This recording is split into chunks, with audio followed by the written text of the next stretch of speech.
warahmatullahi wabarakatuh. Saya Herzbun Arif dari Forum News Network. Apa kabar? Semoga selalu dalam keadaan sehat walafiat.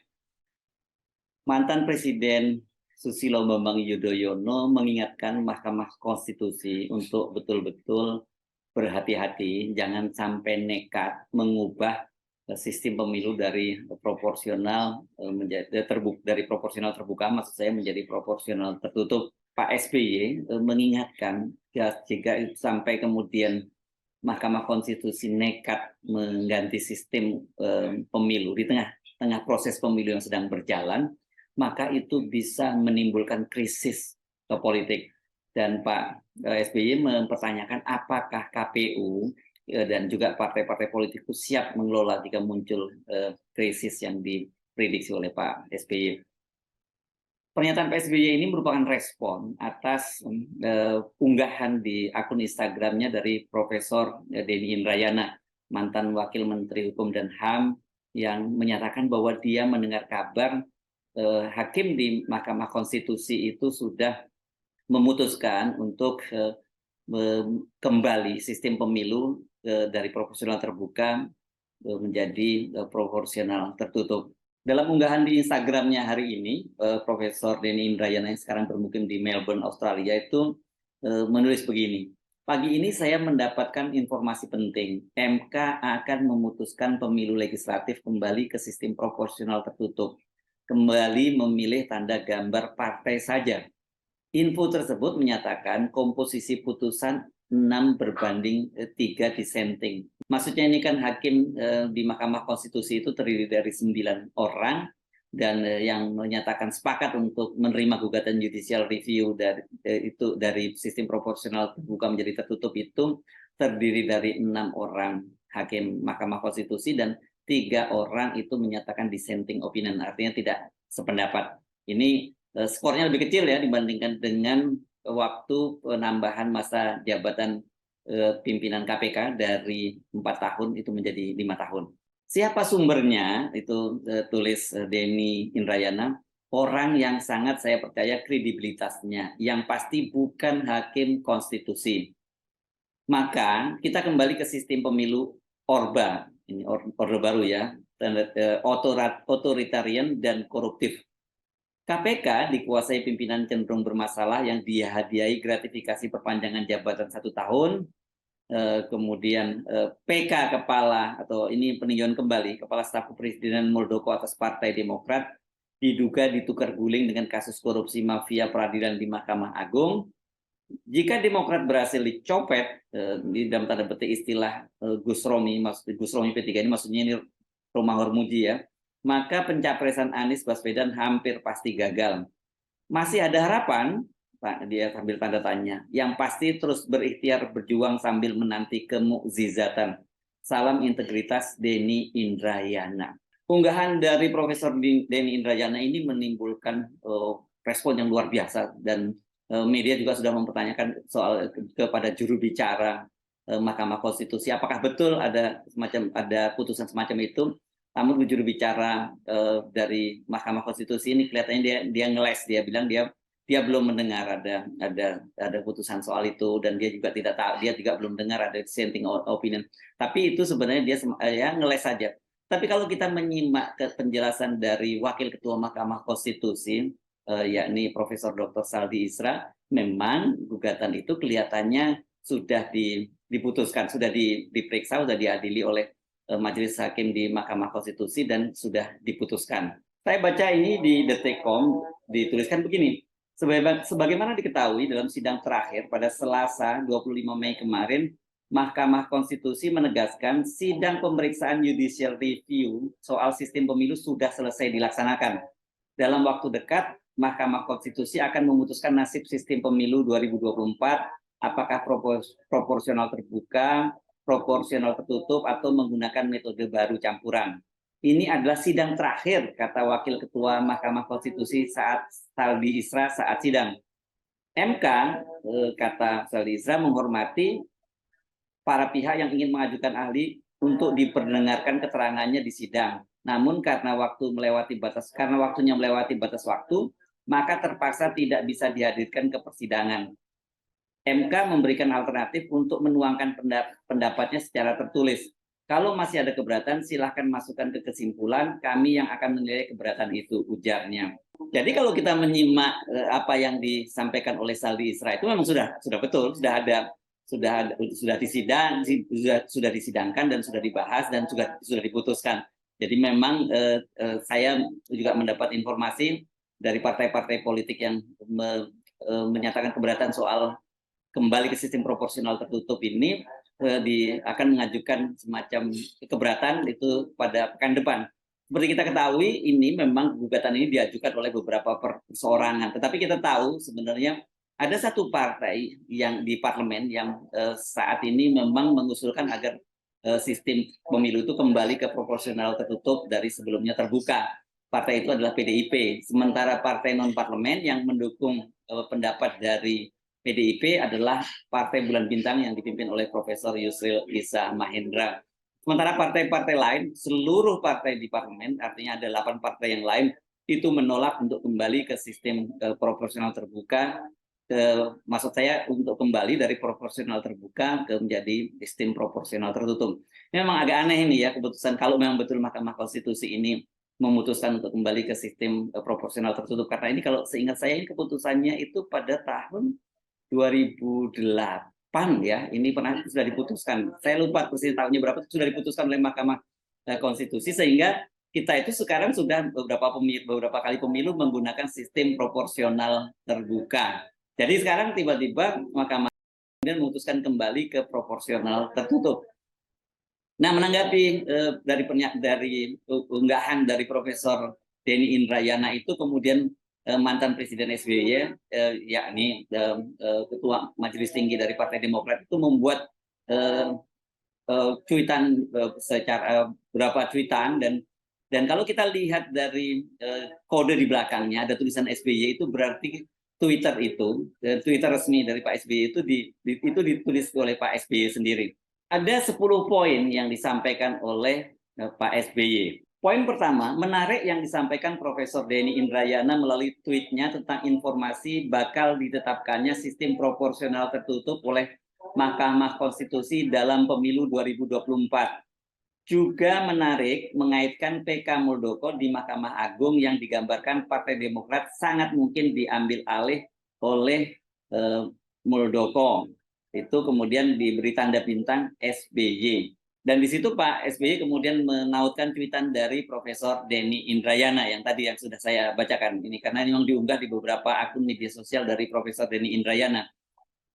Dan poin kedua, Pak SBY mengatakan begini, Profesor Denny Indrayana adalah mantan Wamenkumham dan ahli hukum yang kredibel. Karenanya saya tergerak berikan tanggapan tentang sistem pemilu yang akan diputus Mahkamah Konstitusi dan PK peninjauan kembali Muldoko di Mahkamah Agung yang ramai diisukan Partai Demokrat bakal dikalahkan dan diambil alih oleh Kepala Staf Presiden Muldoko. Itu tanda bintang lagi SBY. Yang ketiga, jika yang disampaikan Profesor Denny Indrayana reliable bahwa MK akan menetapkan sistem proporsional tertutup dan bukan sistem proporsional terbuka seperti yang berlaku saat ini, maka hal ini akan menjadi isu besar dalam dunia politik di Indonesia.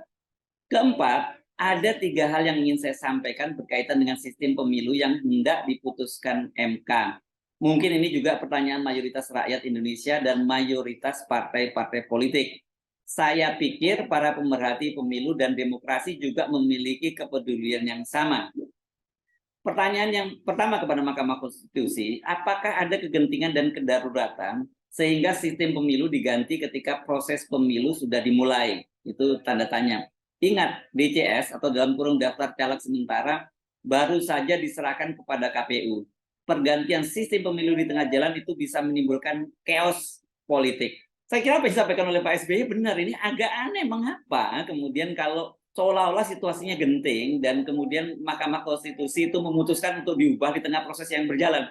Kenapa katakanlah tidak menunggu nanti setelah pemilu berlangsung?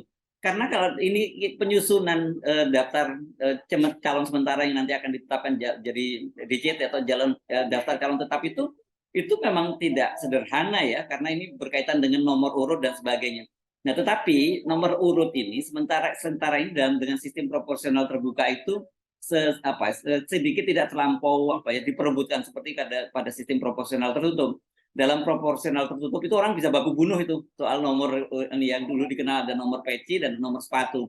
Kenapa? Karena memang dengan sistem proporsional tertutup itu maka hanya nomor-nomor urut atas atau nomor peci, nomor 1, 2, 3 gitulah kalau untuk partai besar itu yang peluangnya akan terbuka menjadi anggota DPR atau DPRD dan DPR 1 dan DPRD 1 dan DPRD 2. Nah, sementara yang nomor-nomor di belakang itu dipastikan sudah tidak akan terpilih. Nah, dengan dalam sistem proporsional terbuka tidak, Anda boleh saja dapat nomor 3, 4, 5 atau 6 sekalipun gitu ekstrimnya. Tetapi kalau Anda mendapat suara terbanyak, Anda bisa mengalahkan mereka-mereka cara caleg yang berada di nomor urut di atasnya. Jadi relatif bagi partai politik ini cukup mudah lah yang mengaturnya. Memang tetap ada tarik tawar menawar nomor urut 1, 2, 3 itu. Tapi itu relatif orang bisa menerima. Oke lah kalau dia katakanlah dia bekerja dengan keras meskipun dia nomor urutnya di bawah gitu, dia punya peluang untuk menang dan mengalahkan nomor urut di atasnya. Tapi dalam sistem proporsional tertutup itu nggak mungkin terjadi karena memang suaranya ya namanya tertutup itu yang dipilih adalah tanda gambar partai politik, bukan si caleg yang bersangkutan. Dan ini problemnya saya kira buat partai-partai baru ini jadi masalah. Kenapa? Karena ID partinya kan masih lemah dan ini mengandalkan para caleg ya, para popularitas caleg dan sebagainya. Dan ini pun sebenarnya juga bagus dari sisi engagement karena orang itu tidak lagi hanya memilih sekedar pilihan pada partai, tapi betul-betul langsung memilih mereka yang akan menjadi wakilnya di parlemen. Ini poin ke-6, Pak SBY mempertanyakan begini. Pertanyaan kedua kepada Mahkamah Konstitusi. Benarkah Undang-Undang Sistem Pemilu Terbuka bertentangan dengan konstitusi? Dalam pakai tanda tanya. Sesuai konstitusi, domain dan wewenang MK adalah menilai apakah sebuah undang-undang bertentangan dengan konstitusi dan bukan menetapkan undang-undang mana yang paling tepat.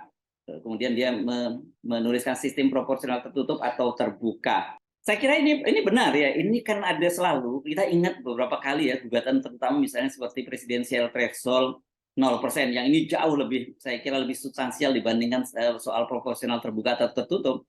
Itu kan Mahkamah Konstitusi selalu berargumen bahwa ini adalah open legal policy. Artinya itu adalah kewenangan para pembuat undang-undang, dalam hal ini DPR dan pemerintah. Nah, mengapa dalam sistem ini kemudian tiba-tiba Mahkamah Konstitusi kok malah sangat antusias? Apakah kemudian ini ada kaitannya bertentangan dengan konstitusi? Saya kira tidak ada urusannya ini dengan konstitusi sistem proporsional terbuka atau tertutup. Kemudian yang ketujuh, ini Pak SBY ya menyatakan kalau Mahkamah Konstitusi tidak memiliki argumentasi kuat bahwa sistem pemilu terbuka bertentangan dengan konstitusi sehingga diganti menjadi tertutup, mayoritas rakyat akan sulit menerimanya. Ingat, semua lembaga negara termasuk Presiden, DPR dan Mahkamah Konstitusi harus sama-sama akuntabel di hadapan rakyat. Yang ketiga, sesungguhnya penetapan undang-undang tentang sistem pemilu berada di tangan Presiden dan DPR, bukan di tangan Mahkamah Konstitusi. Mestinya Presiden dan DPR punya suara tentang hal ini. Mayoritas partai politik telah sampaikan sikap menolak pengubahan sistem terbuka menjadi tertutup. Ini mesti didengar.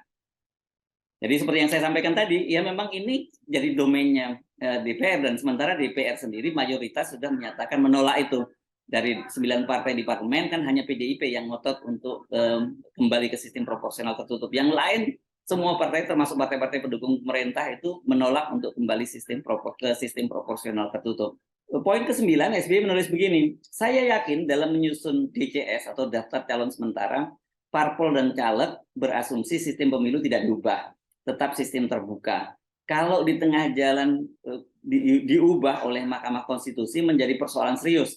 KPU dan parpol harus siap kelola krisis ini. Semoga tidak ganggu pelaksanaan pemilu 2024. Kasihan rakyat.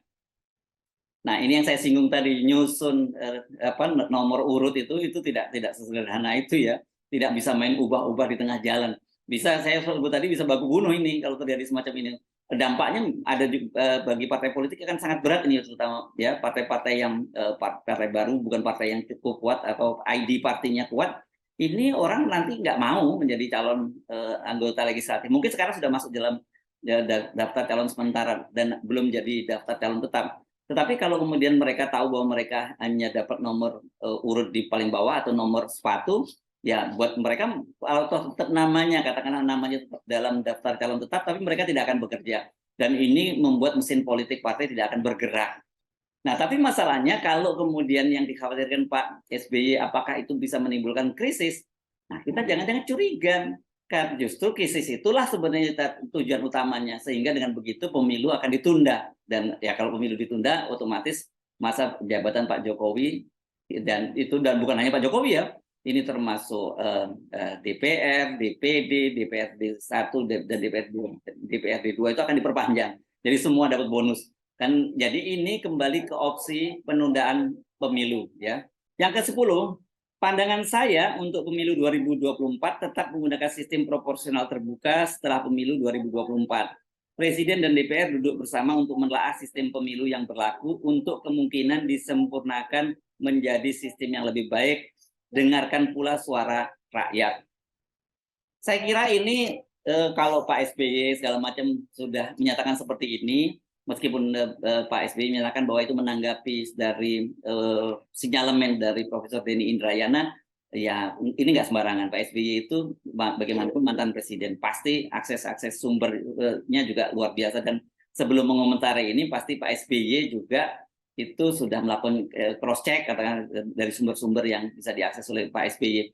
Nah ini dengan cara seperti ini kita jadi semakin curiga. Banyak sekali keputusan-keputusan Mahkamah Konstitusi itu yang memang nggak masuk akal.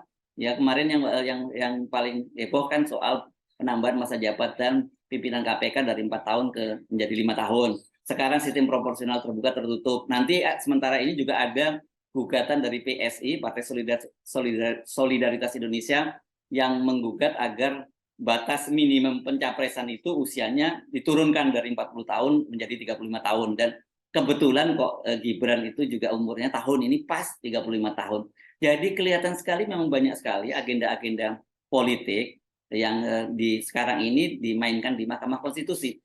Jangan dilihat bahwa ini hanya kembali dari sistem proporsional terbuka atau tertutup. Tetapi kalau kemudian seperti sinyalemen Pak SBY bahwa ini menimbulkan chaos, itu bisa menjadi justifikasi dari pemerintah untuk menunda pemilu. Saya kira kan itu yang dikhawatirkan sesungguhnya oleh Pak SBY, sehingga kemudian beliau harus turun gunung dengan membuat cuitan yang cukup panjang tadi ya. Saya Hasbun Arif dari Forum News Network. Sampai jumpa lagi. Wassalamualaikum warahmatullahi wabarakatuh.